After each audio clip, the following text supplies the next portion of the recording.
Hello, everyone. We'll go ahead and get started. Welcome to the first NSLI Interactive Virtual Event of 2018. My name is Signe, and I work for iEarn USA, and we're so thrilled to welcome you to join us today for today's event. The title of today's event is Using Diversity to Increase Mutual Understanding.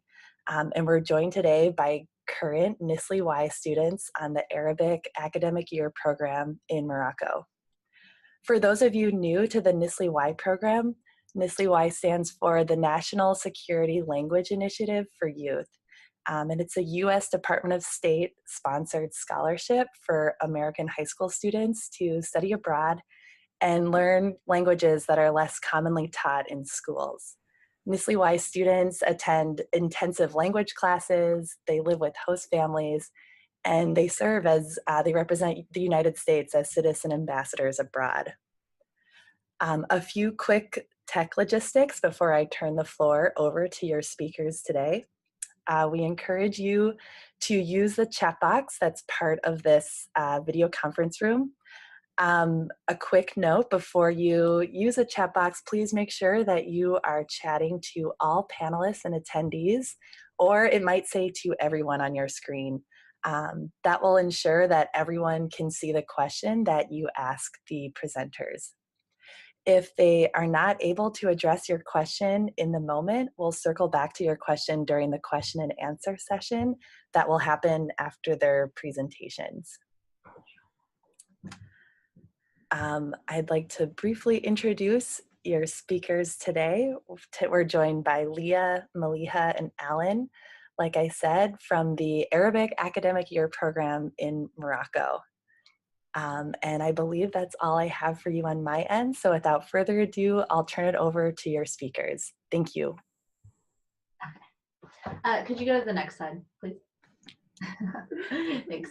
All right, first of all, everyone, welcome to Morocco, using diversity to increase mutual understanding. Thank you all for attending. My name is Maliha Grbic. I am from Boise, Idaho, but I'm a Bosnian Muslim refugee from the city of Mostar. So I started learning Arabic a little bit in my masjid when I was younger, and I actually had the opportunity to continue Arabic at my high school for 4 years. And it was my Arabic teacher, Mr. Maddox, that told me about NSLI-Y my junior year, and I applied to NSLI-Y summer, and I went to Jordan 2 summers ago.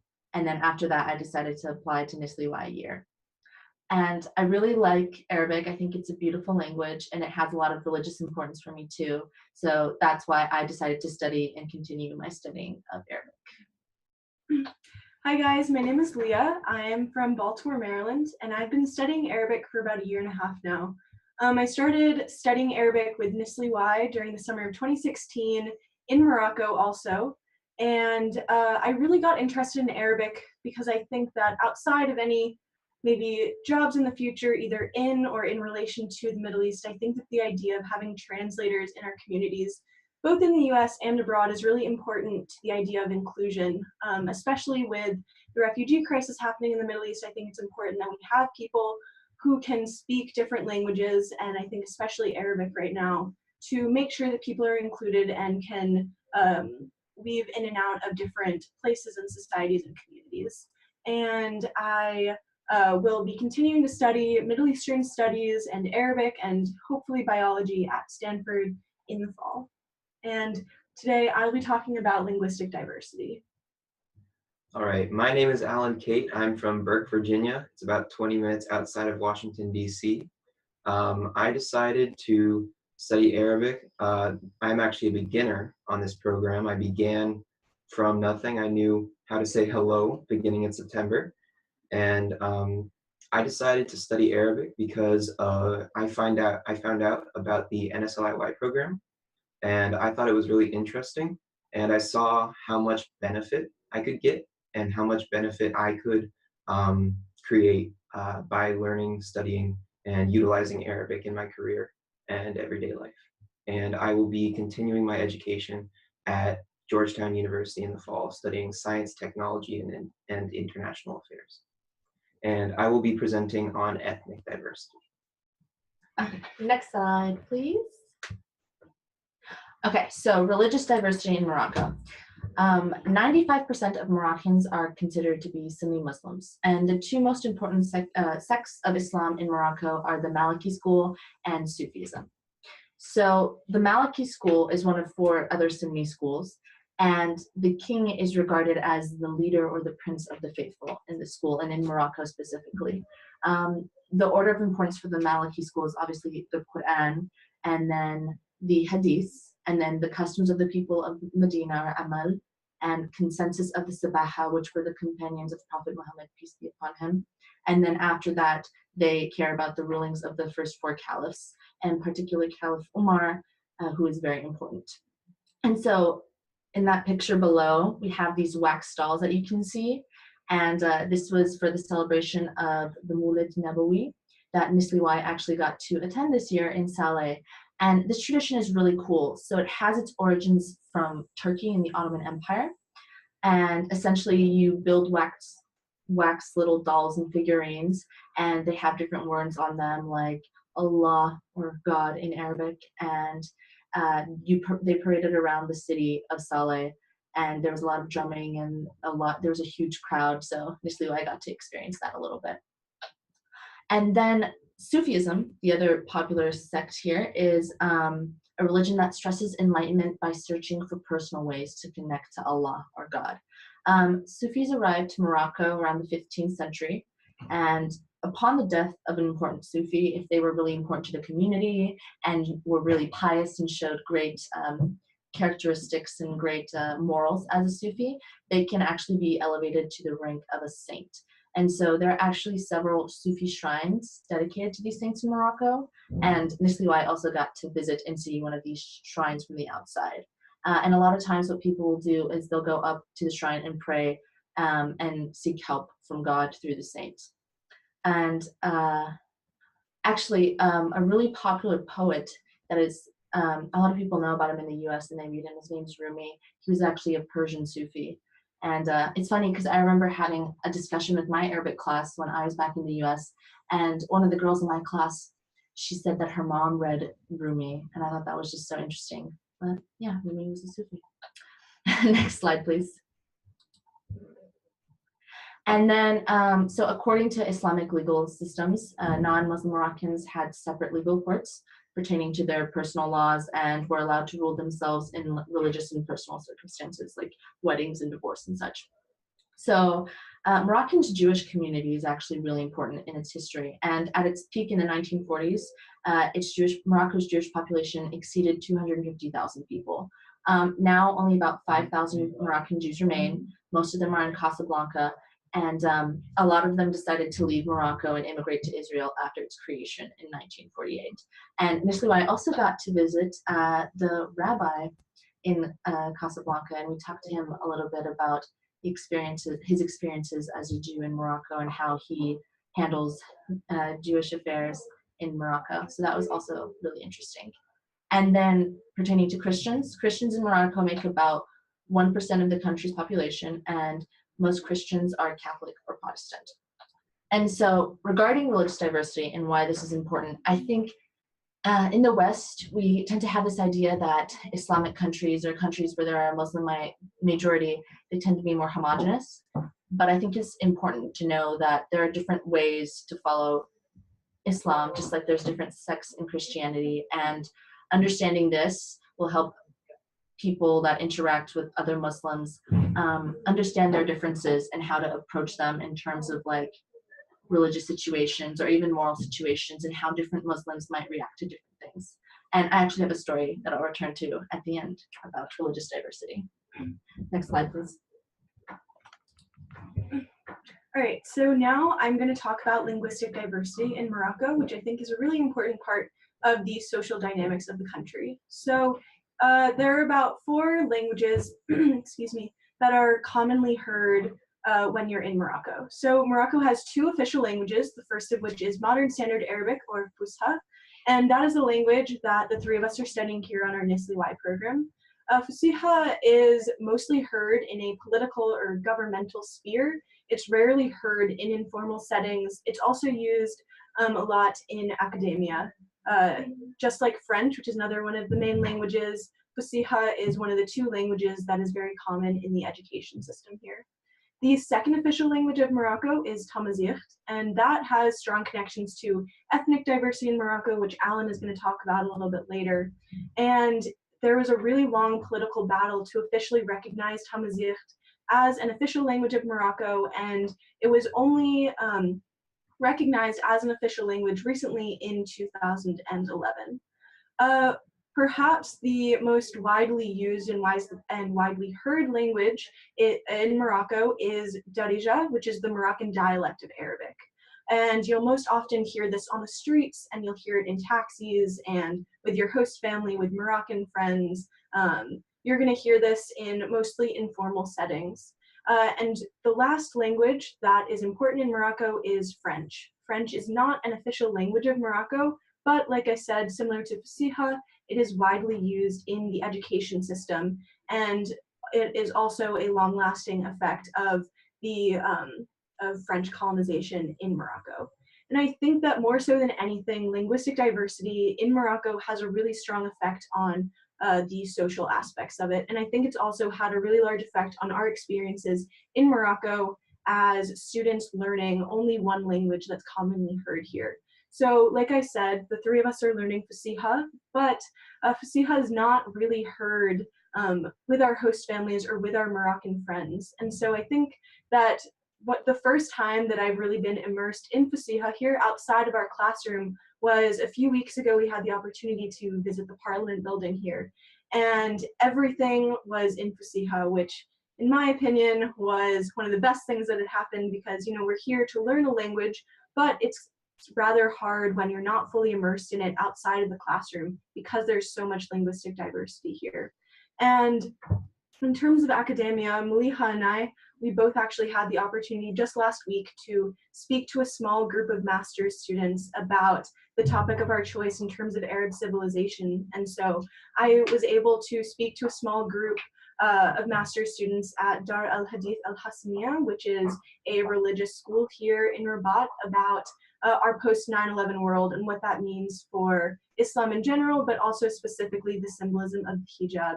And we gave all of our presentations in Fusihah, and then had to listen.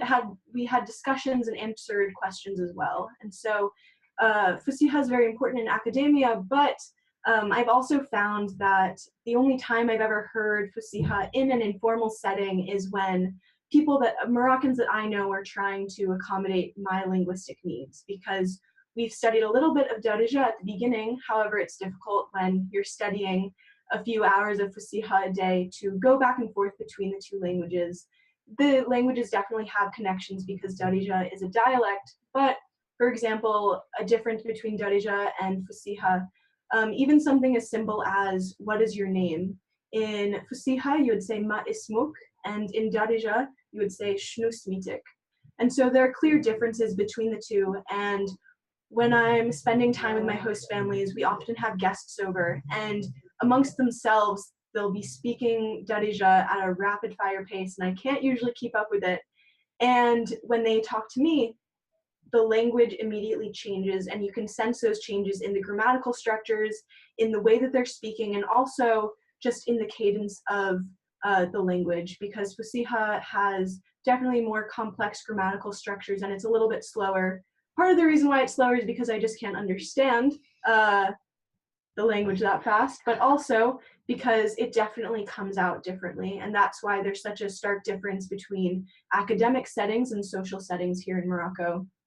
And that also comes down to the French language here. French is another language that's widely used in academia.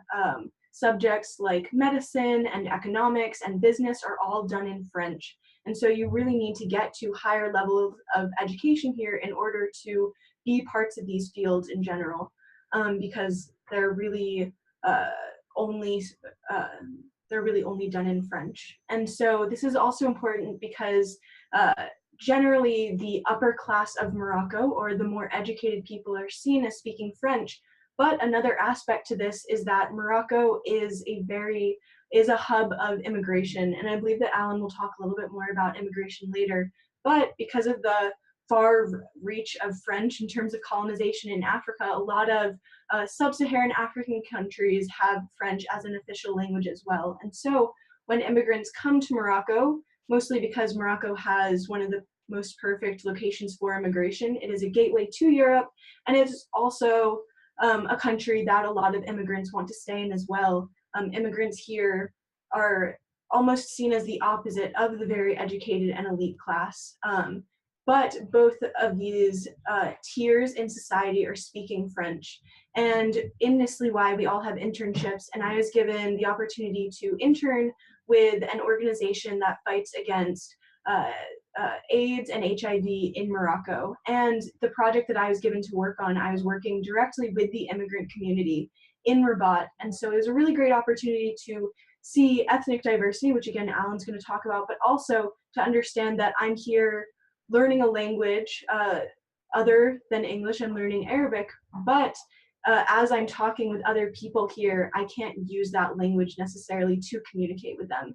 And so it's just kind of another layer of understanding how much diversity there is in Morocco. And in terms of the overall theme of this presentation, increasing mutual understanding, I think that understanding that from a very basic level of just understanding the words people are saying, especially in Morocco, there's always going to be this extra layer of not completely understanding what everybody is saying. And I think accepting that difference and accepting not always understanding is really important to an overall mutual understanding.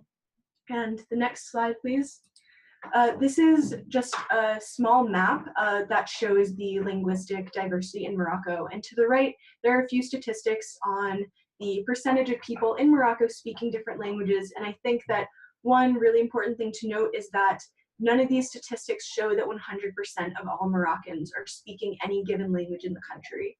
And so people are both split up and brought together by these many different languages. And I think that it's been a really important experience for all of us to see that you can go to another country and you can learn a language, but there's still so many more layers, especially on a social, from a social perspective, to fully understanding everything, even just in terms of linguistics. Next slide, please.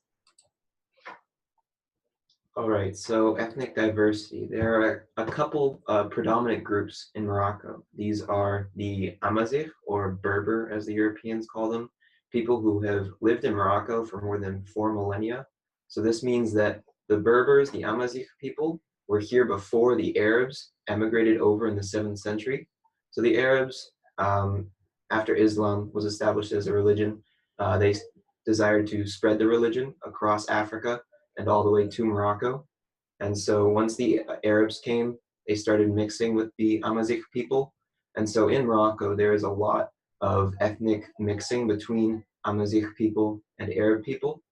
And so there's really there's not a large amount of people that can trace their ancestry directly back to Arabs. Almost 99% of people identify as a mix of Arab and Berber, because there's been so much intermixing over the last 1,300 years.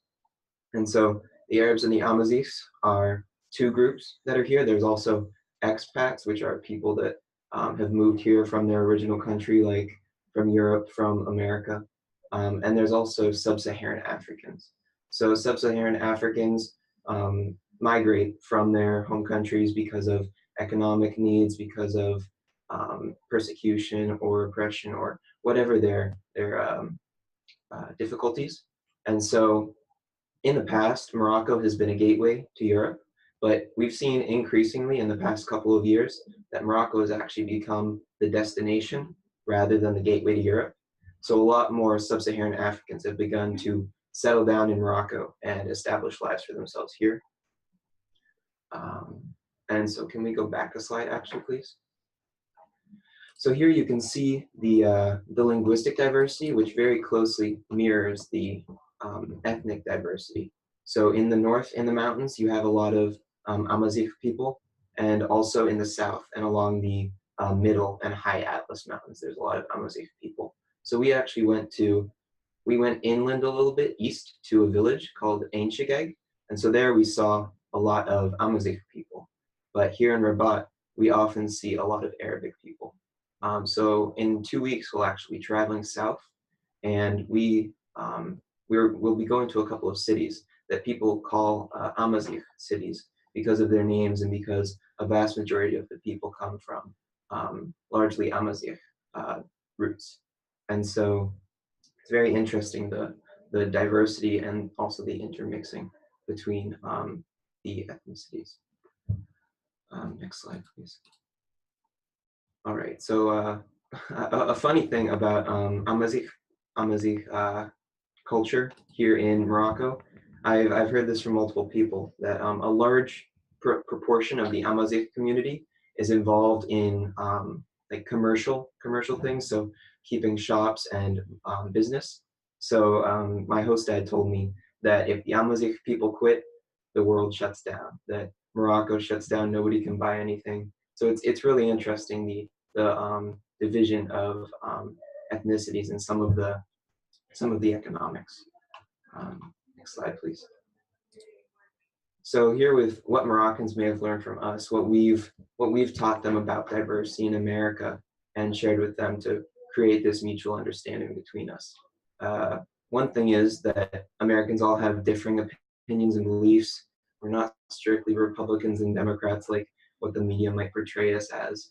There's no single average American. You can't just label Americans as one general category.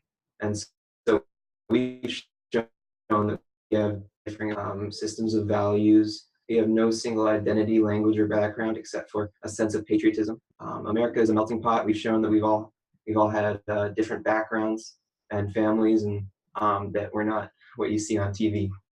So diversity is also accepted by many Americans. So we've taught a lot of people here in Morocco that what they see on the news with some intolerance in America isn't quite what we are like, and that we've given them a chance to experience what you can get from Americans in the real world.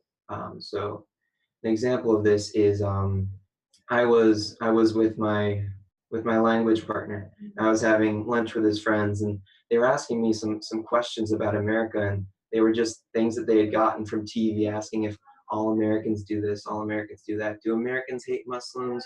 Do Americans think Muslims are terrorists? And so I kind of had to dispel these rumors that had been passed along and that they had acquired through different media sources and things. And so through that, I think I did my part a little bit to increase an understanding.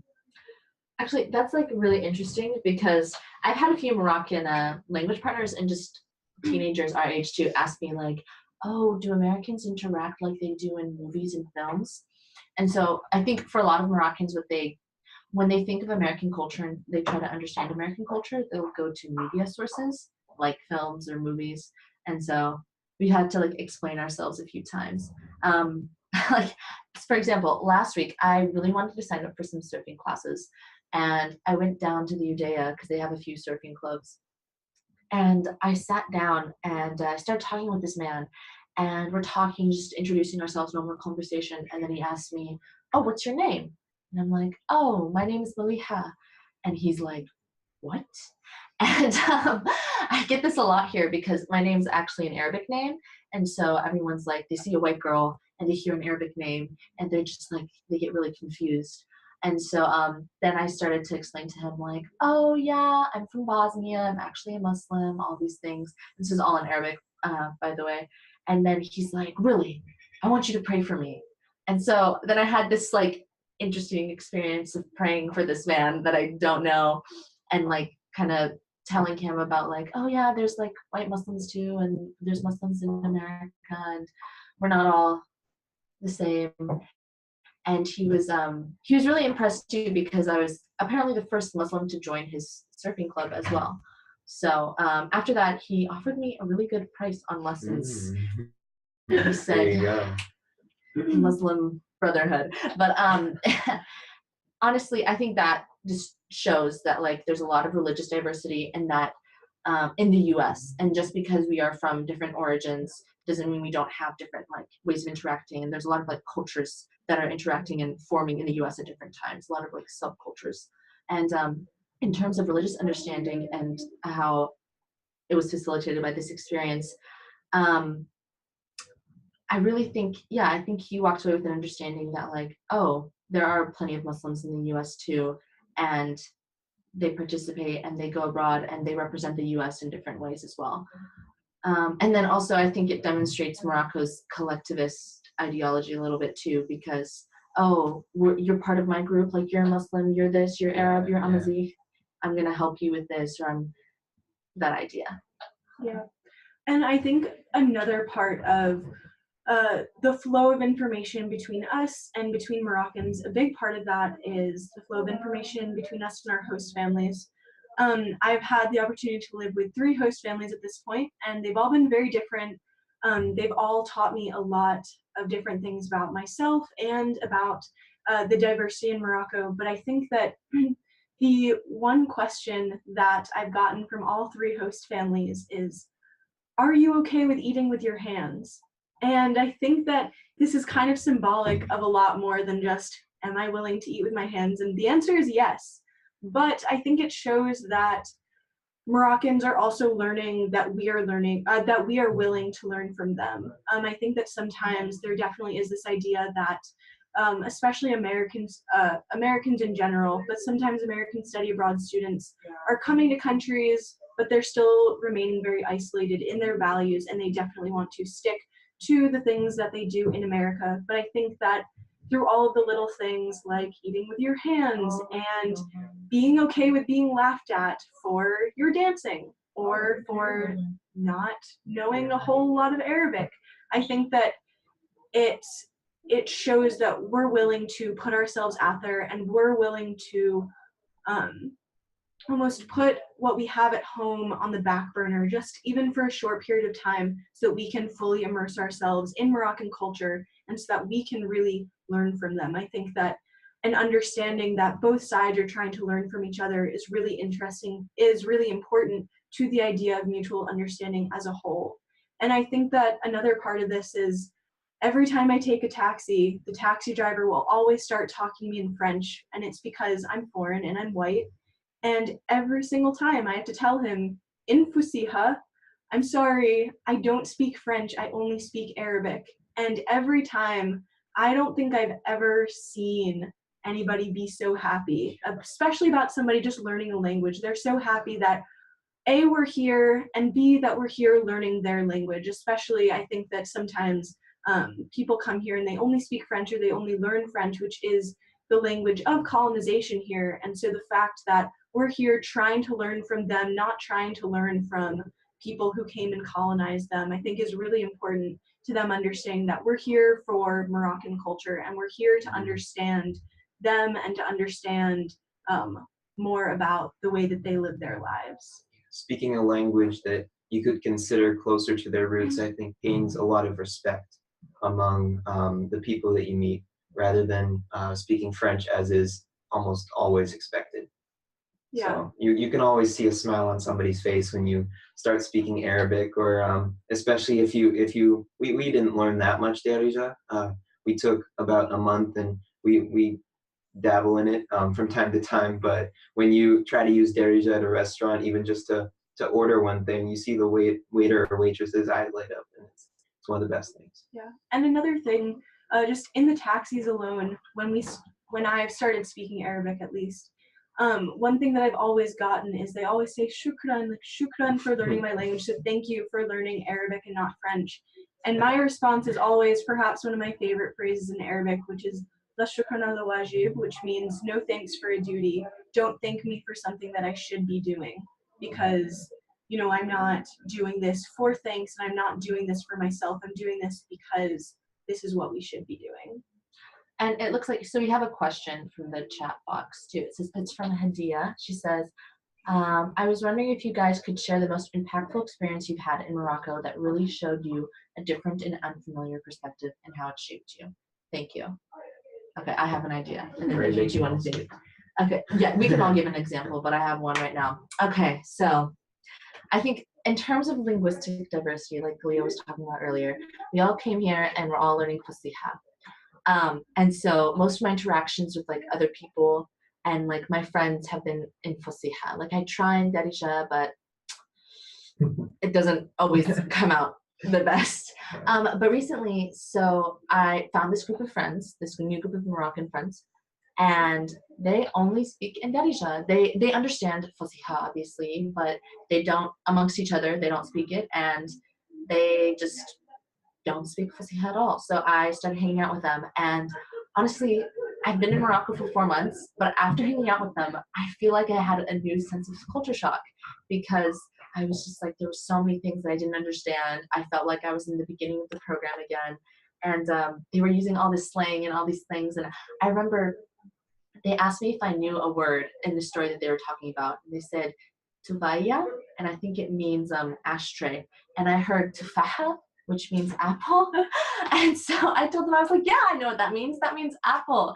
And they all just burst into laughing and like started making jokes about like, yeah, ashtrays grow on trees and like all this ridiculous stuff.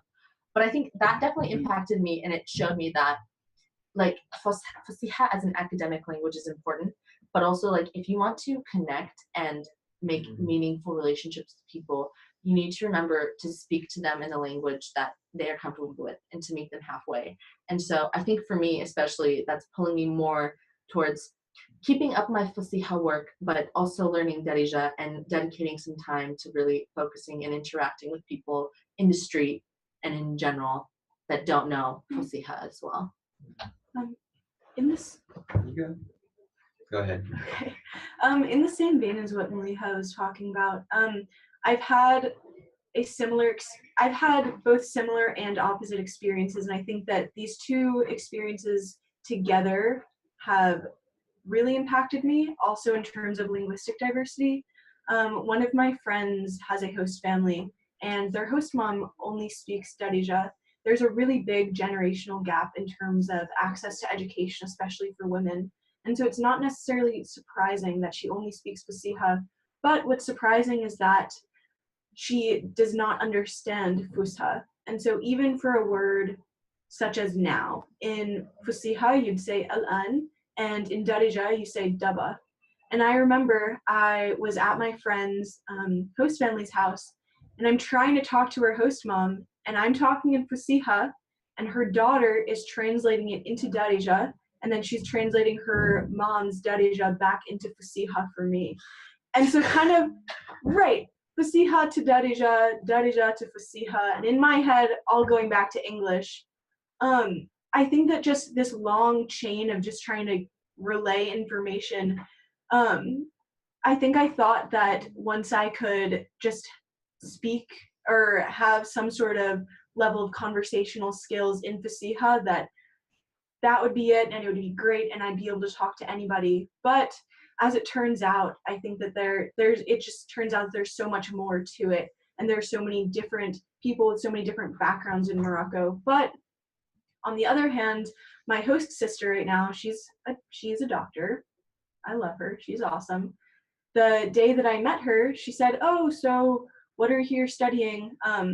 And because I'm the first student that she's had from this program, she's never really had a student who is here to learn Arabic. And I told her, "Oh, I'm here studying Fusha or Fusiha," and she said, "Oh, that's great. Don't learn Darija because like it's not important."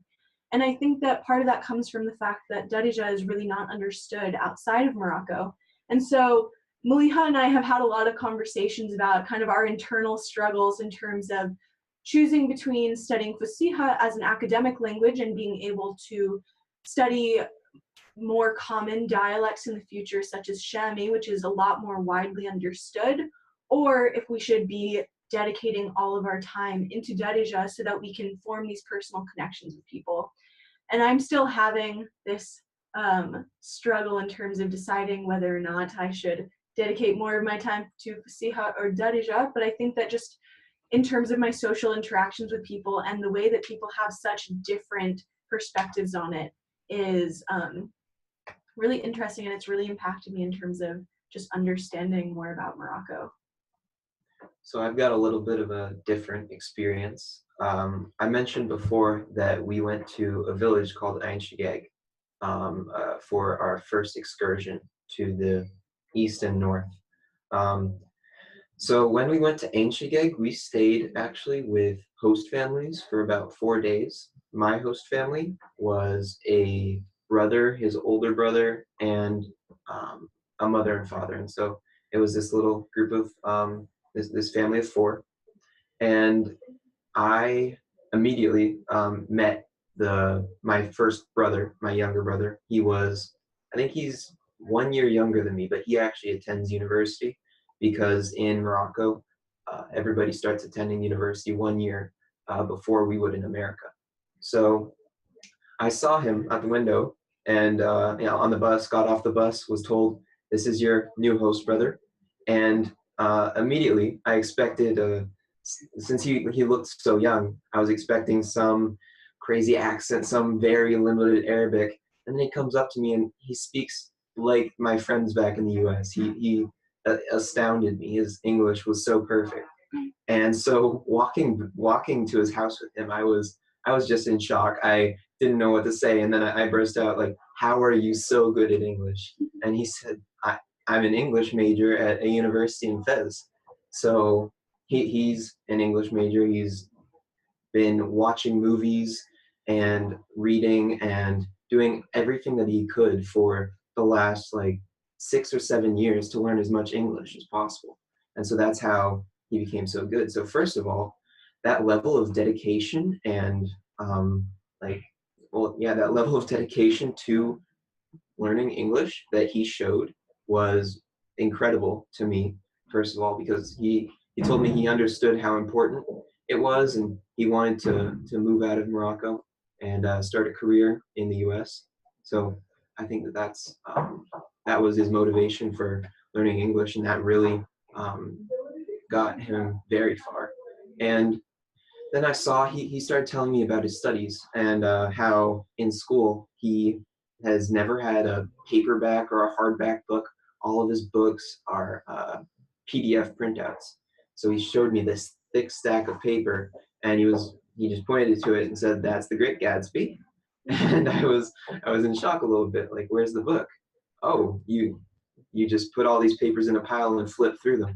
So also I know it sounds a little bit cliche, and it is, but it showed me how different how blessed we are in the US to have the resources that we have and the privilege that we have, and how resourceful the people here in Morocco are and how dedicated some of them are to improving their lives.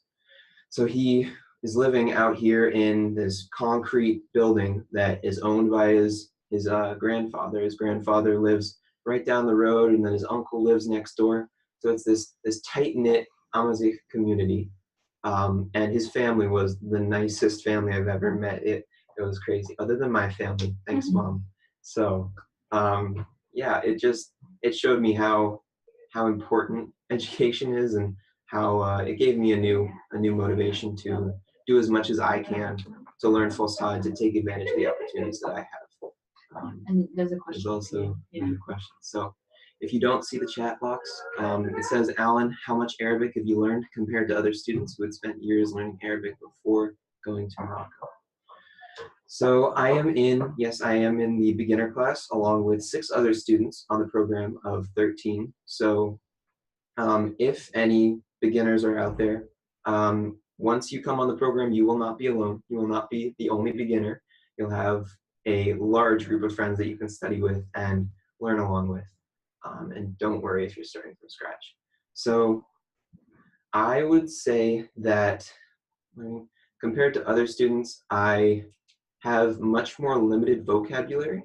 Although in Arabic, it seems like a lot of the basic grammar you can pick up on in 4 months. So all the conjugations and everything. Right now, we just finished learning all of the conjugations, and so I know all the conjugations, and it's just the practice and the grammar that goes along with it. There's a lot of basic grammar that you can grasp in 4 months, and there's also some more intermediate and advanced grammar that you can grasp in 4 months. But the real thing that comes with the intermediate and advanced level, I believe, is you have all that practice and you are able to fluently construct, or pretty well construct, sentences and utilize those grammar rules that you learn in class. So it's a lot of technical points, I think. In addition to that, I'm just going to compare the level of his class to my level coming in. Also, hi, Hannah. When I saw your name come up, I was pretty sure you were from Baltimore. Anyways, so I came in with, I guess, around a year of Arabic, and they've only been studying for, what is it, around 5 months now? 4 months now? 4.5? Yeah. And their level, that class's level, is much higher than my level coming into this. When you're here, it's different from studying in the US because all of your attention is focused on Arabic. You're spending 3 hours a day in class, and then you're going home and you're spending many hours studying at night. And so, and at the same time, Muliha and I are in the same class, and I've been studying for about 1.5 years now, and she's been studying for about 4 years. But because we're moving at such a fast pace, you kind of, the gap lessens because you're just so immersed in it all the time. So coming here as a beginner and spending just your first 9 months of learning Arabic here, you're definitely going to get a lot farther than you would spending 9 months studying it in the US. Part of that is because you can practice with your host family. Part of that is because you're spending 3 hours a day in class here. And part of that is just that you really can focus all of your attention on Arabic. And oh, wait, I just wanted to add. Oh, yeah. On that same note, yeah, when you're in the beginning, you can expect to learn a lot in a short amount of time. But the higher you go, it's harder to break those boundaries. So it's the gap definitely lessens. On that, the State Department actually, so the final test for your proficiency at the end of the program is called the Oral Proficiency Interview. And so that's an all-speaking interview that grades you on a scale from novice low through novice medium, novice high, and then there's intermediate low, medium high, and advanced low, medium high. And then there's a couple above that. But last year, as far as I've been told, all the students who took the OPI, who went through this program and took the OPI, they all hit at least advanced mid. And I think most of them were at most advanced mid. At most? Mm-hmm. Never mind. So I think negates my point. Never mind. I think another thing to add to this, though, is that you are going to learn a very specific set of vocab when you're on this trip. For example, I still have no idea what the word for fork is, but I gave an 8-minute presentation. Oh, shukran. But I gave an 8-minute presentation in front of a bunch of master's students on our post 9/11 world last week. Yeah. So you're getting different things out of this program than you might in the US. For example, I don't know any of the animals. I'm still kind of rough on the colors. I don't really know food. But you know sectarianism, right? Right, but I can talk about Politics. feminist movements. I can talk about politics. I plan on talking about the criminal justice system and how racist it is tomorrow in Arabic for 10 minutes. Much of the education is geared towards what the government or what international relations would expect of you in the future. So you're not going to be learning how to say plate and fork and spoon. You're going to be learning how capitalism, to say communism, really good, bad. difficult technical terms. Okay, and so then we also have another question from Amy. She says, for Muliha and Leah, how have your experiences differed during the year program and the summer program? So for me, oh my goodness, my summer program was just go, go, go, go, go. We had activities planned all the time. I was in class for at least 5 or 6 hours a day. And it was just a crazy busy time, and I was taking every opportunity to get outside, explore the city. I think it was basically like a summer camp. All of my time was just filled up with learning Arabic, with exploring Amman because I was in Jordan. And then comparing that to here, I was expecting a little bit more of I don't know, I guess, when I came here, I was really surprised by the amount of independence that we have. We only have class for about 3 hours a day, and then an hour and a half every Monday and we switch classes depending if it's like Moroccan culture, global citizen. And so we just have a lot of free time, and you get to decide what you want to do with your time. So like for me, like I'm going to take belly dancing and surfing, and I go hang out with my friends, and I try to go out and like find things to do and interact with people and Moroccans and maintain and like create new friendships with other Moroccans here. But also like a lot of my time is devoted to studying. So I guess, yeah, on the year program, you have more of a choice of how you want to construct your year. And if you want to focus more on Fosha or on Darija or on creating Moroccan friends or on researching for your capstone project, which is a project we have to do at the end of the year. And you have more choices and more flexibility. Whereas on the summer program, it's very much like go get them from start to finish. You're running a mile and it's over. Yeah, and so my year and summer programs were same city, same implementing organization, so both in Rabat and both from Amazi.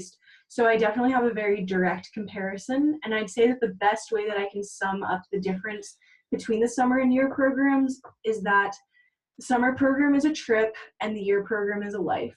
The summer program is about 6.5 weeks of really intense Arabic all day, every day, traveling in almost all of your free time. I remember being very overwhelmed, and I actually almost didn't apply for NSLI-Y because I wasn't sure if I could handle so much go for a year, especially with it being a gap year. And we're all gap year students here, so I didn't want such a packed year. But I ended up applying, and Colleen, our program coordinator, I ended up talking to her about it, and she got me in touch with some of the current year students, and so I was able to talk to them. And now with my experience on the year program, I'm a lot more relaxed here. I feel like I have my own life here. You know, when I was here in the summer and when I got home, especially, everybody would ask, how was Morocco? How was your trip? And after the summer program, it was like, oh, it was so cool. We traveled to all of these cities. But here, when people ask, it's more of a, how was your day? Because, you know, I'm just living my life. It just happens to be in Morocco. And I have a much stronger connection with my host family this time. I feel a lot more like I am a part of the city. You know, I walk everywhere. I just so happen to live 30 minutes walking distance from everywhere. So I've gotten to know the city pretty well. We have a lot more time on our hands. We have internships. We're just now getting into thick of capstone research. So like Maliha said, you know, the year program is a lot more stretched out. You have a lot more time for yourself. And I think that just in terms of especially personal growth, I've definitely grown a lot more over this amount of time because I have a lot more time to reflect on my experiences, and when something goes wrong, I have more time to correct my mistakes because, you know, usually it'll take about 6.5 weeks to correct that mistake, even if it's just learning how to use the passive correctly when I'm speaking in Fasiha. And so I think that the year program is a really great opportunity both to live in another country, that is definitely a big part of this, and you have a lot more time to explore the language as well and to mess up and to pick back up. And yeah. Maliha and I we've talked about this with each other a lot, and we talked about this a little bit with Hannah's question for Alan. You do definitely reach a point in the language where you feel like you've plateaued, but in the year program you have so long. Inshallah, you're not going to plateau for 9 months. And so, you know, I definitely went through a period where I felt like I plateaued, but because we do have so much time, you know, I took it in stride, and now I finally feel like I've kind of gotten out of that rut, and I have another 4 months to continue to grow. No, yeah, and that I think is like one of the most important things I've learned about the year program too, because on the summer program, I felt like there was a lot of pressure and anxiety to go out and do as much as you can, but you really don't realize how much time you have on the year program. So I think maybe in the beginning I was like, oh, I need to go out and I need to go to the Medina. I need to be doing something every day of the week, like every day of the week, yeah. But now I'm like, Colleen is really good at planning things. Our program coordinator is really good at planning things. We have a bunch of trips that we're going to go to. We have a bunch of places that we're going to see. And all those like ideas of like, oh, am I actually living in Morocco? Will I able to see everything I want to see? you feel like you can't accomplish things. And even if you hit a low, you feel like, oh, I still have like a month, I still have a few months to get out and do what I really want to do and fix that. But I do want to note that that's in no way bashing the summer program. The summer program is great. I think it's a really good glimpse at what it's like to live here. But for, I think, just a more deep and complete experience, the year program is definitely gives students more of a life here, which is understandable just in terms of the difference in time. The summer program is great. I wouldn't be here right now if I hadn't done the summer program. So definitely I would encourage everybody to apply for the summer program and for the year program. You know, like I said, I wasn't sure if I even wanted to do the year program, but I'm so happy that I did because, you know, I feel like I have a life here and I'm learning so much about myself and about Arabic, and it's an overall really great experience. Okay, why don't we let Iron USA go to the next slide. And we are open to More questions. any questions. Yeah. Thank you so much. I am also going to stop sharing my screen. All right. These questions have been excellent, and thank you so much to Alan, Maliha, and Leah for your insights and stories you shared. We do have a few more minutes left before the end of the hour, so we welcome any more questions you have for our speakers. So Hannah asked, does every NSLI-Y student get to do volunteer work or an internship if they want to? On the year program, it is required on our program, which I think almost all of us would still be doing an internship even if it wasn't required. So at the beginning of the year, Colleen gave us a list of possible internships, and she said, here's what you have, but if you have another idea, then you can do some research and you can try to find another internship. So for example, my internship was not on the list, but with another staff member here at Amazi, I was able to find something that met my interests. So yes, everybody has the opportunity to do it, and it is required to do from the beginning of the program through until the end of January, and then you can choose to continue to do your internship, which I believe the majority of us are doing, or you can choose to change or spend your free time. Yeah. And so, like, for example, for me, Colleen will give you a list, or whoever the program coordinator is will give you a list of the possible internship opportunities. And for my internship, I've been teaching young children English in a neighboring city in Saleh every Wednesday and Saturday with 2 other NSLI-Y students. So a lot of the times when it's like projects like that for teaching things, you'll get paired up, or you can ask to do your internship with another NSLI-Y student. So it's not, the responsibility and the burden isn't completely on you, and you get to experience something new while in your target country. Yeah, but the internship program, I think, is a really great part of this trip because, like we've all said, you do have a lot of extra time on this trip, and you don't feel like you're wasting time, but you're definitely able to fill up your time. We have activities coordinated by Colleen, but for the most part, you know, we're creating our own things to do, and a big part of that has become our internships. And so it's been a really great experience. Also, to have a pretty official job is a great experience, especially going into college, or some of the internships are a little bit more official than others. And I think also just learning how to work with other people, especially in another language, has definitely been a challenge. But, you know, if you think about it, if you can do that in a language like Arabic, it should be a lot easier in English. Some of the internships are quite challenging with the language barrier, but it leads to it needs creativity. You have to be creative. So the kids that I work with, they only speak Darija and French, neither of which I speak very well, and so I have to get creative and do nonverbal things, so a lot of charades to get my point across. And in terms of the summer program, that's right, you are required to do community service as well. And when I was in Jordan, what we did is we were volunteering at a local SOS village. And for example, we'd go every Sunday for about 2 to 3 hours. And what we do is we'd paint buildings or help clean up areas, clean out leaves, just help beautify the SOS village and perform activities with the kids too. So it's required on both the summer and the year, but the year one is just usually more often. Long-term. Yeah, more often and longer term. Oh, so that's something, yes. There is a place called Institut Français.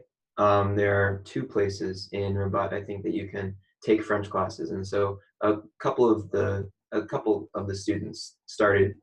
Some of them continued learning the French. I think some of them stopped because they found it a little bit overwhelming learning French and Arabic, but some of them I think are still continuing learning it. Another note on learning French here, and this is definitely just my personal opinion. I almost started taking Spanish here, but I did decide that we are here to learn Arabic, and I didn't think that starting to learn another language was necessarily the best choice in terms of that end goal. And I think especially in terms of French, because Rabat is such a quote-unquote Frenchy city. There is a lot of French colonization here, or there's a lot of French influence here. Sometimes I think it's hard because people who do know French on this program at times use French as a crutch. I don't know any French, and so I just struggle my way through Arabic, but yes. Well, the story of my life. Yes, but it's been really good for me because that means that I'm practicing my Arabic more and I'm using it a lot more. So it is possible to learn French here, but I would say that the Arabic program, you are here to learn Arabic, and there is French here, but that doesn't necessarily mean that you should be speaking it all that much. And so then we have another question from Nick. He says, what is one thing you guys wish you knew heading into the end of the application process and before the summer program itself once you found out you were accepted? For me, I think it was knowing how the impact that the other Americans on the program would have. Because if you think about it, the summer program, it's only about 6 weeks. Realistically, you might be able to make a few close friends during your summer program, but a lot of your exposure in terms of classes and program activities is going to be with the other Americans. So the bonds that you have with your fellow students are also really important. And honestly, I think I have closer American friends from my Jordanian program, but because of the nature of the academic year, I have closer Moroccan friends here. So just keeping that in mind, like you're going to be exposed and you're going to meet a lot of students wherever you go, but because of how much time you spend with the other American students, you're probably going to end up being close to them during the summer. And I think that another thing to note, going into the summer program, I didn't really know what to expect. I hadn't really studied Arabic before, and I hadn't spent that much 6.5 weeks away from home and in a country where I don't speak the language. And so I don't think I realized what a profound effect it was going to have on me. And I think that really, it definitely made it harder for me, especially going back to the US. And I think that was part of the reason why I was so hesitant to even apply for the year program, because I just wasn't expecting the NSLI-Y program to have as strong of an effect as it did have on me. And so I think really just understanding that this program really, maybe you will leave the same person, which is totally fine, but also preparing yourself to go back to the US having gone through something, and I don't mean that in a bad way at all, but having gone through something that other people can't necessarily understand. I found it really hard. I wasn't prepared to go through something really by myself that, my friends back home couldn't understand, that my parents couldn't understand, and that definitely made it harder for me coming back to the US. And now my closest friends are my friends from my summer NSLI-Y program, because I feel like we struggled through it together and we got through it together and we all changed together. And enjoyed it together. Yeah. Definitely enjoyed it together. I think that when you enjoy something, it's a little bit easier to relate to other people. And I think that it doesn't, yeah, I think it's easier to relay to other people. But when you're going through difficult things, sometimes that's not as easy to relay, and it's also not as easy for other people to understand, especially if they haven't been in such an intense study abroad, learn Arabic all the time environment before. And so I think just mentally preparing yourself for the fact that you will come out of the summer program probably a different person and with experiences that are really hard to relay to other people. But Just, yeah. all the more to apply to both. Yeah, Definitely. great experience. Really, I think it's really important, especially before going to college, and just for being an overall well-rounded, cultured, knowledgeable human being. And it's free. And it's free. You know. It is free. Yeah. You're welcome, parents. Thank you, taxpayers. Well, thank you so much once again, Alan, Maliha, and Leah, for your fantastic presentations and for sharing about your experiences on the academic year program and also on the summer program. And thank you to the audience for attending and for asking those excellent questions. We are at the end of the hour, so I think this is our time to say goodbye.